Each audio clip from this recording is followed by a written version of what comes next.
ওনারা কারা? আরে ওদের কথা বাদ দাও, তোমার কি অবস্থা সেটা বলো। এখন কেমন লাগছে তোমার? আমি ঠিক আছে। আপনি বললেই তো হবে না। ম্যাডাম চলেন, আপনাকে নিয়ে হসপিটালে চলে যাই। স্যার চল, ম্যাডামকে নিয়ে যাই, চলেন। আপনার কেন? ওনারাই বা কারা? ম্যাডাম আমরা হচ্ছি এনজিওর লোক। হঠাৎ দেখলাম আপনি সেন্সলেস হয়ে পড়ে আছেন, তাই আপনাকে বাঁচাতে এসেছি। আপনাদের অনেক ধন্যবাদ ভাই, কিন্তু আমি এখন অনেকটাই ঠিক আছি। দর্শক বন্ধু, এবার কি তাহলে শেহজাদের স্মৃতিশক্তি ফিরতে চলেছে?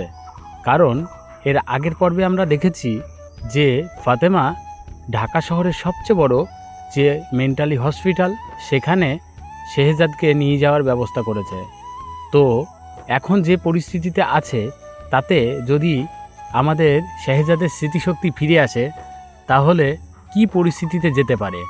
ইতিমধ্যেই আপনারা দেখেছেন এর আগের পর্বে ফাতেমা একজনকে ফোন করে ঢাকা শহরের সবচেয়ে বড় হসপিটালের বুকিং করতে বলেছে। তো আপনারা বুঝেই গেছেন যে কাকে ফোন করেছিল। সে আর কেউ নয়, সে ছিল কারমা গ্রুপ অফ ইন্ডাস্ট্রির আরেকজন শেয়ার হোল্ডার। তো পরবর্তী পর্ব আসছে খুব শীঘ্রই, প্রত্যেক বৃহস্পতিবার ঠিক দুপুর 12টার সময়।